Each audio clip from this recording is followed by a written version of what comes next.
Why, it's chapter 10, company culture.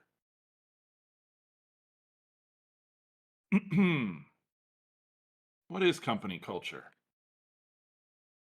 A company's culture is the shared values, behaviors, general vibes that shape the work environment and the employees who work there. We've talked about culture in previous sections, so let's kind of get into what that means. There are bad cultures and good cultures, but there is no perfect culture. No studio is ever perfect. The goal is to understand what you're looking for and balance that against what the studio is looking for. This has come up before. We just talked about it in interviews. Cultural considerations are things like work and life balance, diverse hiring practices, empowering the workers, career path opportunities, passion for games, creating quality experiences, number of meetings, core work hours, dress code, brunch. Um, a lot of these things, it's varied, right? It's really just what does the company value and what do they promote kind of across everyone who works there? And much, much more. Describing culture. Game studios or teams will usually have what they call pillars, principles, or core values. Depending on where you go, they'll use a different name for it, but it's always the same thing. These are a list of phrases or words that represent what the company wants to hold up as important and use as guidance for the workforce. Intended to be positive qualities, these values will speak on quality, hard work, equality, etc. These are a window you can use to gain insight into the culture of a studio and let you understand how you might or might not fit. Because it's just what they value, right? It's just what they want to promote, the kind of people they want to have working there. Core values can be a double-edged sword. Many of them are not thoroughly defined and left to interpretation. The older a company is, the more likely those running the show now did not implement the core values still heralded by the company that were made then. Here's an example of core values from Blizzard. Gameplay first, commit to quality, play nice, play fair, embrace your inner geek, every voice matters, learn and grow, think globally, lead responsibly. As the company evolved, many of these changed, with some being removed currently, and many are not upheld due to the change of management. This is a storied company with a long standing history. Many of these values aren't their values anymore, and by way I mean they straight up changed what they are. These were off the company website at the moment that I snipped these. Now, even when I was there, some of these were called into question. Something like embrace your inner geek, I had people in conversations who were like, well, I don't feel geeky or whatever. Does that mean I'm not wanted here? Do I have to constantly be talking about games and expressing that I want to, cosplay and watch the latest anime or whatever? So as much as they include, sometimes they exclude. That's why the explanation, and mind you, each of these have a few paragraphs of explanation that I didn't pull out here, that becomes important. Something like commit to quality is an easy one, right? We want to make quality experiences at our company. Okay, gameplay first. We are really interested in making sure that the gameplay is good. Our games shine. This is something we want to spend time on. Play nice, play fair had to do with how their relationship is with the people who play their games, as well as how their relationship is inside of the company from one worker to the next. Every voice matters. That one was removed. Lots to not say about that right now, but basically the idea was everybody is equal and has equal say, and this meant not just like minorities and majorities and people from different backgrounds, but also people at different levels of hierarchy within the company. The goal being an intern who has a good idea could have as valid an idea as a person who's on the board of directors. Learn and grow, that was their commitment to your ability to become better at what you do and their ability to, or intention to, support that craft.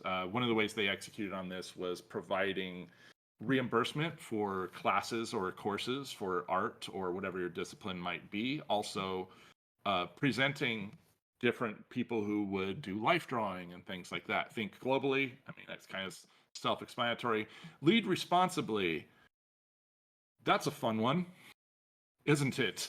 If you know anything about Blizzard, that's a real weird one, because a lot of leaders had some real public problems, and a lot of newer leaders had some real public problems, and so internally this became a point of contention as well. Um, Something to know about these core values for Blizzard. I'm motioning my hand at the screen, but you can't see it, but it's happening. Is that also when promotions were considered, or job changes, or things like that, these were also some of the items you were weighed against as an employee. So they would be like, well, have you been committing to quality? Have you been learning and growing? Like, so then sometimes you would have to make a case for yourself in an employee review and be like, well, I've performed learning and growing by putting more time into my craft, and also helping other people learn by teaching them a skill or whatever, stuff like that. In management, I led responsibly by diffusing this issue along with HR, and also made sure my team was properly represented and we got things done on time or whatever. So cultural, pillars like this, again, they're a double-edged sword, because they can come back and hit you real hard. And the worst experience you can have as far as company culture is unclear uh, pillars or core values that you just can't quite tell which way they're trying to interpret it. Because then guess what? When they want them to be good and support you, they do. And when they want them to be bad and not support you, they do. And you can kind of fit them vaguely into any situation. Um, that's a problem. But it's a problem that most culture core values have when they aren't something simple like commit to quality. If you're like, well, you're not committing to quality because this looks like shit. No, fair enough. That's true. You know what I mean? But is every voice mattering? I don't know. And every voice matters as a core value also became troublesome at times when you do have not a flat structure. We had managers and leads and then seniors and people who kind of had a hierarchy. Then you'd be like, well, this person's making a decision, and then someone else wouldn't like that decision, and then they'd go, but every voice matters. Why aren't you listening to me? They shouldn't get to make that decision. And then you're like, well, yes, but no. And also, so, it gets complicated. But generally, when we're talking about culture and core values, we're thinking of things like this. As much as core values can guide or help, they can stagnate or imprison. Values will empower folks, but just as often, they can be weaponized in employee reviews. It feels terrible to work at a place that speaks on their values and then constantly betrays them in practice, but this is actually very common. It is much more likely core values will be upheld at smaller studios where you do not have to enforce them because there's so few people, they just kind of already fit into those values. What to look for? Look for a team that understands that accidents happen. You don't want to end up on a team that expects 100% perfection and makes your life hell if something goes wrong, because people there will be looking to scapegoat others for anything and everything.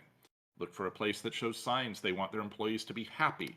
This sounds obvious, but don't mistake bribing employees with random benefits and wanting to make employees happy. This is a thing that happens often. They'll be like, "Oh, well, how much do they invest in happiness with your company culture?" And they'll be like, "Well, we have a pool and we have a volleyball court." It's like, okay, that's activities, but how much do they invest in you defining what happiness is and trying to support you as a worker? You know what I mean? Free lunches are cool, but that won't necessarily matter if your management's abusing you every day. With changing social pressures, many studios holding work-life balance in higher regard. We were missing a word in there. It should be with changing social pressures, many studios are holding work-life balance in higher regard. Being aware how much work takes up and invades your personal life isn't as much of a stigma, and many studio cultures are getting better at protecting workers' personal time. This is also relating back to the interview section and why this is less of a, as it was put, taboo question to ask, right? How is the work-life balance? How often do you crunch? That kind of thing. Defining core work hours, not having to communicate with coworkers on off hours, having PTO available, mental health days, avoiding crunch, all contribute to a better balance between your time and your job's time. And they're all important things to talk about. This is one of the most important aspects of studio culture because job creep can put you into a slow boil of letting it encompass your whole week, every week, faster than one might expect. If you haven't heard the term job creep, there's other terms for it, but generally what this means is your job is slowly taking up more and more and more of your time. Your 8 hour day is actually not really an 8 hour day, it's a 9 hour day because now it's taking over your lunch. Can you just get this done while you're eating your sandwich? Don't worry about it. It's not a big deal. Just go ahead and do it. And actually, can you stay a little bit later? We need to get this done before tomorrow. And actually, can you just kind of always stay later now? And I know you're at home and you've got a D&D game, but when this is done, I'm going to contact you on Slack and I need you to send those files to me tonight. And while you're at it, since you're there, can you actually review these by the morning? And I'm probably going to call you before you come in the morning just to touch base with you on this. And now you're fucking working all the time. Um, you also don't want to fill your time off with guilt that makes you feel like you should be working longer or that you shouldn't leave work when the workday is done. This is more of that.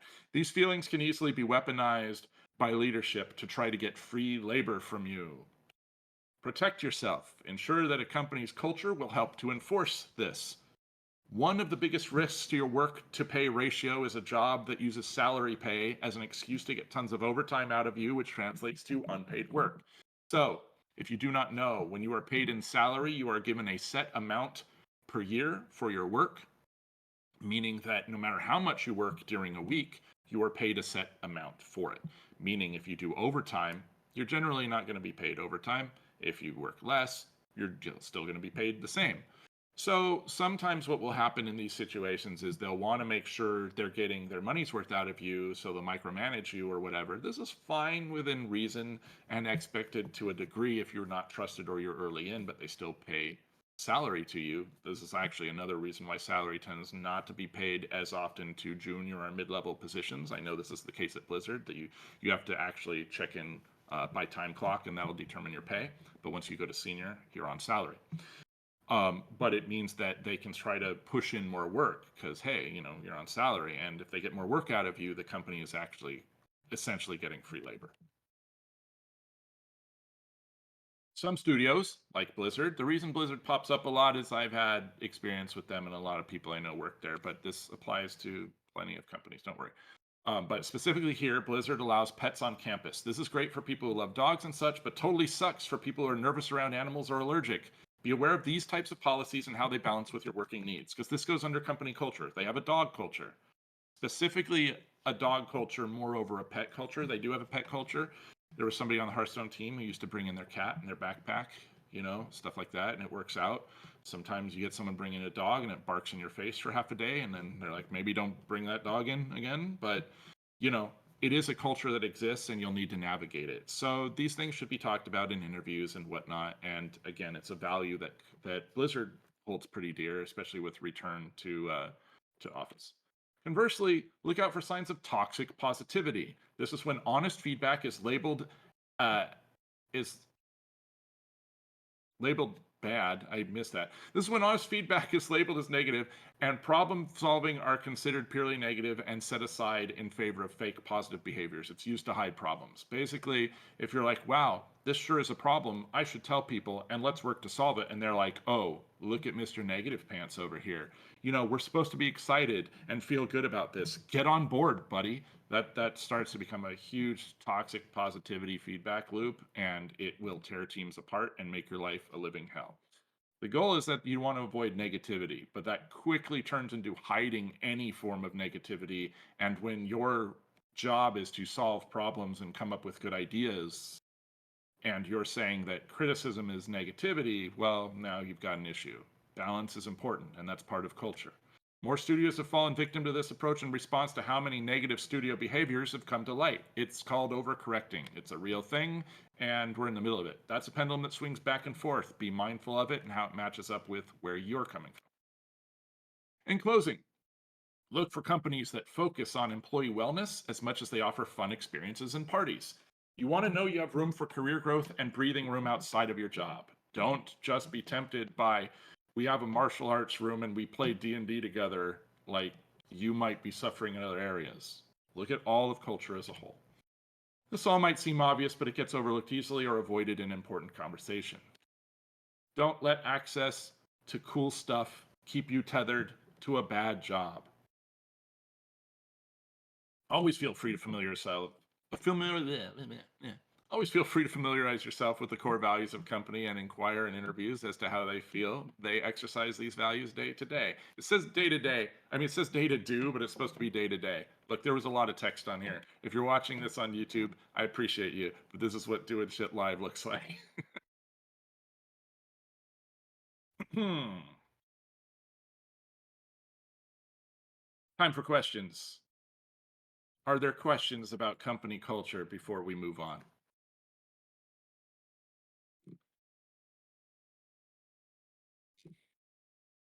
Isn't unpaid overtime kind of illegal law? It's just, yeah. It depends on where you are, but generally, yeah. If you're on salary, though, they can kind of just have you work, and you've agreed that you're kind of going to do it. There's places to navigate where if you're forced to do excessive overtime, yes, you have a legal precedent that you can follow. But if you're in salary, you're going to get asked for that. When you're the benefit kind of when you do work and you have to clock in and clock out is it's tracked. So if you start having to do overtime, you start getting paid for that overtime. When we were at Blizzard, we had to keep track of our juniors specifically for this, because if they went even a tiny bit out of overtime, we weren't cleared to give them that, which means we weren't cleared to work them to that degree either. So yeah, that's something you'll want to be mindful of. It's why people, when they transfer to salary, tend to kind of get taken advantage of. What are some examples of positive work culture? And are there some steps or guidelines to follow or books? So I can't mention books because I don't actually do a lot of reading on this subject so much as I've just experienced a lot of things around it. So I'm sure there are, but I wouldn't know them. But positive work culture is going to be when management, for example, would be mindful of how much you're working. And when you're not feeling well, might say instead of work harder or get over it, they would go, "Oh man, we'll take a break. Like feel better. We'll take it from here. You know, let us know how you're doing." That's a positive trait. When you aren't using enough of your time off and people notice that you're tired and they're like, hey, maybe use some of those days off and relax. It's okay. That's what they're there for, that kind of thing. When a company makes sure not to promote practices that lead to sexual harassment or anything like that, when they're genuinely listening to everybody who needs to be, when they have people who can step in for people who are being overly negative, when there's a lot of checks and balances, when they give you things like mental health days or COVID days and stuff like that. A real good positive work culture is one that has like unlimited PTO and they mean it. That's rare, but that's actually something I'm working with right now, where they're like, you don't run out of paid time off. You just need to responsibly take it. So sometimes when you just need a day, you don't have to worry about, oh, do I have the hours for this? Because they're not policing on you on it. They assume you're going to be responsible with it, and you just take that time off. But then the trade-off obviously is you should be part of that positive culture and that you communicate when you're doing that well in advance and take care of your work and stuff like that. You want to get a feel for when you go into the studio that people at the studio aren't protected when they're assholes, and that there's room for different types of people there, and respect and consideration and empathy are lifted up as positive traits, right? You don't want to have meetings where people just argue all the time. You want to have meetings where there's a decent amount of structure so time isn't wasted. Something that's a positive work culture is not a shit ton of meetings. Like that's a big one. That happens a lot in game dev is you'll have meetings about having meetings and stuff that could have been an email, the joke, this could have been an email, this could have been a fist fight. You end up just sitting there wasting time away, and then you can't get your work done, and now you're behind on your work, and now you're being ridden about that, but you had to be in the meeting and stuff. This actually, when I was in person, kind of sucked because we were taken away from our desks into a meeting room for like 2-hour meetings, and that's 2 hours out of my day now that I wasn't working, but I was scheduled to be working for that whole day. That kind of thing. So a positive culture is defined by the good parts, but also, you want to be aware of the bad parts. So when those are missing, that's defining the good parts. Are there any seemingly harmless red flags that would be good to look out for? Like, would constant dismissal of feedback and critique be something to be aware? Yes, that's actually a very good example, and probably the most common example is leads, managers, et cetera, stuff like that, taking agency away from workers, but then promoting uh, themselves as somebody who listens. You know what I mean? Like, oh, well, we're really big on feedback. We love to hear what people think, and you just get shut down all the time. Or conversely, management who lets too much feedback so you can't get your job done. Like you're like, oh, I've got to design a microphone. And now you're in a feedback loop for 3 weeks from everyone, and they won't stop people from outside your discipline that have nothing to do with microphone design from giving you, like, well, I think it'd be really interesting if you did this. And the problem in art, especially, is when it comes to feedback, like, art's subjective. So there's a point at which it's good, and now it just becomes an argument about opinion. You know what I mean? And that's actually something you'll see at really high level concept and illustration, where it's like, it's not even that it's bad, it's just this person has an opinion it should be this way, and this person thinks it should be that way, and they're both right, but someone's got to make the decision, but no one's making the decision. So now you're just constantly getting feedback, and your lead's like, well, execute on all the feedback you get till there isn't any, and it never stops, and then you die. Now you're dead. Good job. So yeah, things can seem very harmless. The toxic positivity usually creeps up from stuff like that, where they're like, hey, no, we don't want to go too harshly on anything. You're like, yeah, of course you don't. Then it becomes, we don't want to go into critiquing anything at all. And you're like, okay. And we don't want to say no to people, because no makes people feel bad. Now you're saying yes to everything, and now it's a mess, and everybody's working harder, and they're stressed out because they feel like they can't discuss anything because they're like, you might be seen as negative, and then that becomes, get the negative person, and then other people will take that opportunity to go, well, that person's being negative, promote me, I'm very positive. And now just, you know what I mean, it can spiral very quickly if it's not checked. Good leadership on a team and good culture isn't established and then set in stone. It's a constantly living thing that evolves and adjusts over time. That's why real leadership, is difficult. The job never stops. You don't go, I've done it, I have led, and everyone is perfect. Each day is different, and sometimes you need to change the rules and the guidelines and approach everybody differently. And culture is like that as well. Can contract be reworked to be paid properly for overtime, and should it be demanded by the first time they ask you to do it? Contract work is usually subject to word for word the term of the contract, which tends to be, you will be paid this amount for this thing. If you're paid hourly, then generally any overtime is going to be resolved by, well, this took this many more hours, so I'm paid this much more. I haven't encountered personally a lot of overtime for contract work, but I just realized you weren't talking about contract work. You were asking, can the contract that you had with the company be reworked to properly pay for overtime? I haven't seen it done. I'm not going to speak on that because I actually don't have experience on that. You can rework and renegotiate your contract. Generally, if you ask to do that at a big studio, it won't happen unless you're being promoted or changing teams. I have seen contract negotiation for when you're changing teams within a structured company, which is also probably the second most likely time you'll get a promotion outside of just quitting and changing jobs. So yeah, I just accidentally answered one question and then couldn't really answer the other one too well. But there we go. I think that's everything. We're moving on. Making good time.